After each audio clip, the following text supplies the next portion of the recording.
耶 ，OPPO 又寄什么东西过来了？这。 干自媒体这么多年了，其实一直有一个问题困扰着我。以前初中、高中、大学的时候，相机对我来说算是一个大玩具。但我还记得当年好不容易买得起第一台 F*3 的时候，搭配上那一个大光圈镜头，那高感。但现在，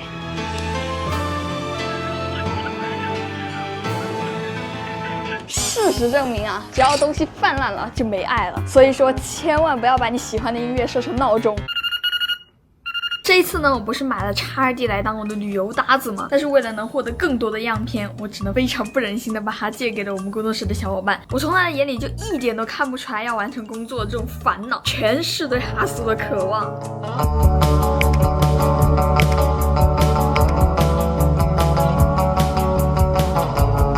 不过且慢，这几个给我下坑呢，我倒要看看能不能分得出来湖南长沙哦。 乐哥好，大家好。其实今天我是一共请了有3位嘉宾，但是呢，Lins 哥哥他去了无人区，所以说暂且放过他。一眼我看着这个上面这天空上，这是禾木吗？对，禾木。这个蓝确实是有点差的还挺多的，我觉得应该是第一张是吧？同意，确实是。如果是直出没做任何操作的话，那哈苏的倾向确实是会让画面显得更暗一点。 1的颜色，雪山上的那种金光，饱和度更高一点，我会觉得更好看。然后2的话，就是整个画面有点泛白。我可能还是会选1是哈苏，就对比度高一点。确实是1。你看那个门头的灯笼，它第一张都已经发白了。我觉得哈苏的应该是右边的。确实。 这个一眼区别很小，因为你看不到红蓝大的色块。我说实话，这张图我个人也会比较喜欢第2张。你更喜欢哈苏的这个是吗？啊，我觉得哈苏的是左边的呀。我觉得第2个是这张我看错了。我的判断依据是说，我觉得左边这张它的黄色发色其实有点更扎实。就虽然我也不知道为什么我有这个想法，但我就想到你那些鉴宝节目上，他就会说，你看这个发色非常扎实，我就觉得左边。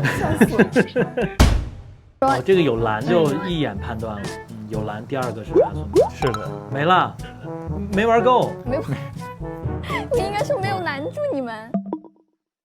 我有时候修图，我会用达芬奇修，因为我觉得达芬奇的调色是我用着最舒服的。你们知道我是用 Final Cut 做封面，我可以给你到时候截个图，你贴上去，会很搞笑。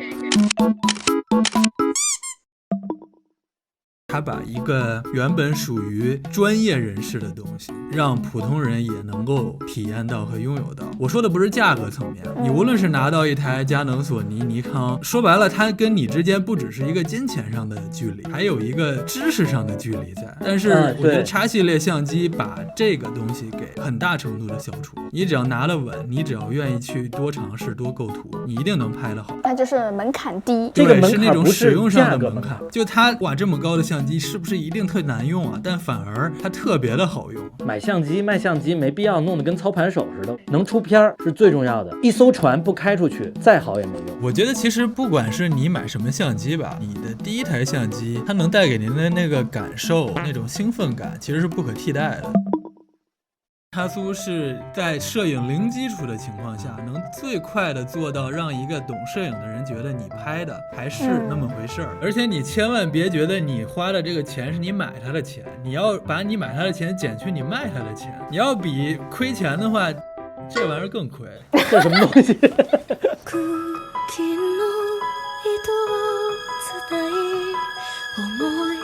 我受不了了，我要抽一个这个。主要它是顺手拿出来的，你知道吗？对，这顺手拿出来太搞笑了。他不是说我给你找找去，就那种。我跟你说，我给你看。怎么你们俩都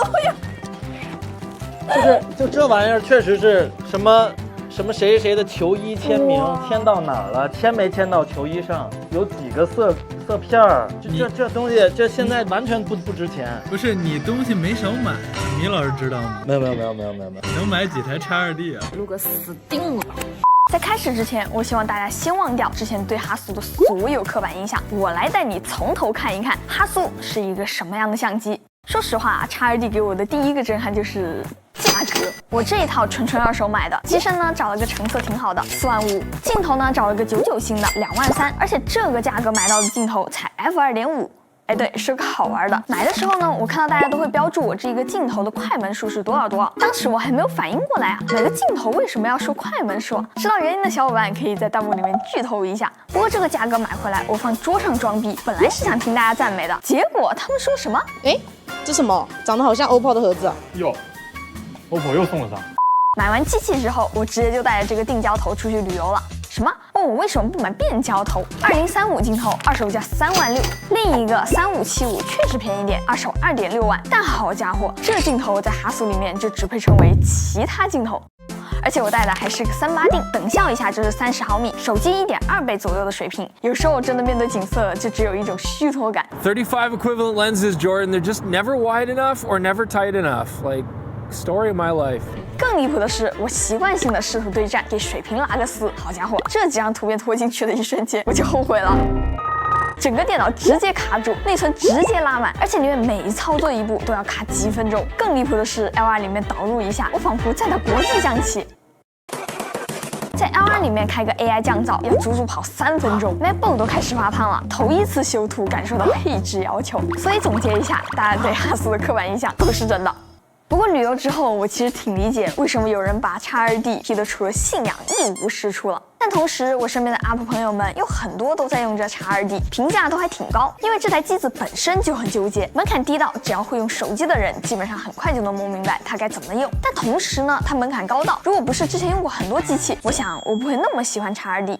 老有人说 X2D 新手入门最佳机器，但某种程度来说还真是。先不说这盒子在工作室里面已经无限次被认成 OPPO 了，操作起来呢又真的像一个手机。这是 X2D 的正面，我第一反应这不 PS5 吗？三角圆圈叉叉，还差一个正方形就齐了。操作起来更像手机，长按电源开机，短按电源待机，下滑出来设置，内滑可以返回，光圈快慢 ISO 模式白平衡测温方式全部都可以在屏幕上面摸着调。你说这和手机有啥区别？手机 App 更是中央机，只要我的相机是在待机状态的时候呢，我只要点一下这里，很快它就已经连上了。然后这里面呢，你就可以浏览文件，也可以下载。直出图的话，大概就是10几到30-40M 这样子。然后 RAW 的话呢是200M 左右，点一下下载，哦，瞬间它就已经下好了。然后复式呢是这样的，在转，我都不知道它在转什么。哇，什么速度啊！这个是，然后我点一下下载，我就下一张哈。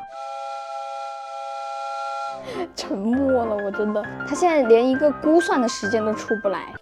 2000 years later。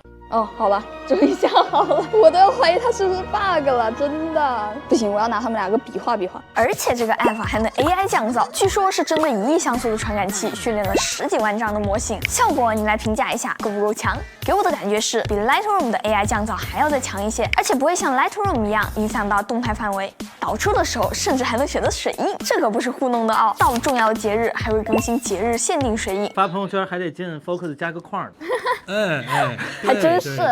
这水印得值个5000块钱吧？我刚刚才发现，这个官方演示图居然用的是 Lens 的图片，Lens 个牛啊！而且这精致的手感，这金属铿锵的镜头，什么镜头卡口内部还有一行 logo， 特别是这块屏幕，来给你们看一下这个屏幕到底有多好看。你们可以看这个阴影的过渡，还有这个金光洒在这个雪上面的感觉，这应该是我用过的所有相机里面屏幕最通透的一个了。甚至有时候这个照片导出来之后，还没有在这个屏幕上面看的那么震撼。还有这一张天空蓝色的这个过渡，非常的柔和。这个一张我也是特别喜欢，这照片就有点像是 RTX On 的一样。不是我想说啊，咱玩摄影的啥时候吃过这么好的饭啊？一路用过来全是闭路电视，能看得见就不错了。但刚用相机的新手们之前都是手机，哎，这块屏幕跟手机也就差不多嘛。开个玩笑，其实说心里话 ，X2D 我觉得并不适合刚入门的小伙伴使用。即使它有最容易上手的系统界面，即使有非常简洁的按键、最给人成就感的屏幕，还有应该是最好用的手机联动 App， 但要用好 X2D 还是需要很多经验的，因为这是一台很慢的相机，连拍速度3.3张每秒，但这只是表象，对焦只有单点单次对焦。什么 AFC、AFF、3D 跟踪，哎，都没有，只有人脸识别。而且每次拍完照之后，就需要重新对焦，继续拉一下风箱。没有全局测光，可能会容易过曝或者是欠曝，这个时候就得比较熟练的去调整曝光补偿了。实时取景的时候没有景深预览，意味着无论你怎么调整光圈，都是不会显示真实虚化的，只能设置一个快捷键来按。但机身本来按键就拮据，真腾不出来了。但是对我来说，解决这些问题都有点肌肉记忆了。对焦偶尔跑焦，那我多摁几张；单点对焦，那我就先对焦后构图；连拍速度慢，那我拍准点，反正相机也跟手。中央重点测光无所谓，我会曝光补偿。看不到真实虚化没关系，我脑子里面大概知道需要多少光圈的景深合适。好，灵魂拷问来了，为啥没苦硬吃呢？哎，小伙伴们先回想一下，你对哈苏的印象是什么？冰川、峡谷、超级质感的人文，真得怪他们几个吧？哎，当然，一方面是这些场景本身就比较慢，不知道你们有没有过这样子的经历？当我们走进某个非常非常美的地方的时候，拿起相机，我不想做任何的风格化，只想记录下来。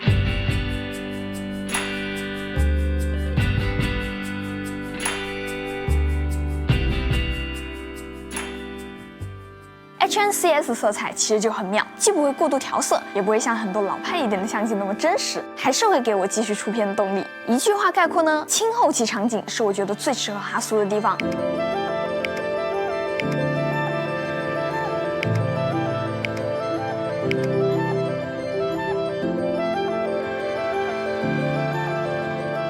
上面那些都是加分项，但对我来说最重要的是便携啊！当然这是针对中画幅来说的。你看，同样中画幅的富士看起来就有点实力派的感觉，跟他们 APS-C 线的感觉完全不一样。哎，不过富士好像要出一个卡片中画幅，这就很有意思了。到时候我也去看看是啥情况。完了，视频还没剪完，机器已经出了，不过39000好像有点买不起啊。说回 X2D， 他还想追求更多，镜头也怼着轻量化做，掂一掂这重量，见不了一点深。为了做到这一点啊，哈苏机身上其实是没有快门的，大不大胆？所以呢，你从上面看，明显就会薄不少。真正的快门，其实在镜头里面叫做镜间快门，声音小，震动小，体积小，重量轻。听听富士的快门声是这样的，而它的快门声是这样的。这下知道为什么快门数会标在镜头里面的吧？唯一的问题就是贵。而且你还只能用哈苏官方的镜头。好，我建议改名叫 MFI 镜头。甚至哈苏还试图减别人的重，三脚架别掰了。如果在街上扫街毫无依靠的情况下，1/4秒甚至0.5秒，真的是轻轻松松。去香港扫街的时候，随便抬手就是一组慢门，放大到100%随便看，一点儿都没模糊。如果靠着点东西，甚至3秒长曝光都是可以玩的。如果不是拍风光和夜景，脚架是真没有必要带。所以为什么我爱用哈苏？写这篇稿子的时候，我纠结了很久，改了很多次，问了很多人。明明我爱用，但是很难说出来是什么原因，永远都是很虚的，什么色彩好看，很有感觉，明显就说服不了任何人。回想我用过的这些机器之后，我好像明白了一些：轻便让我愿意带着它出门，屏幕让我愿意不断的拿起相机拍照，极端的1亿像素保留最大的操作空间，即使想用它拍摄极致的画质，也完全没有问题。怎么说呢？一台不下头的机器还挺好的。OK， 那么以上就是本期视频的所有内容啦。如果这期视频还有点意思的话，记得给我点赞、3连关注哦，这对我来说非常重要。那我是千里，咱们下期再见吧，拜拜。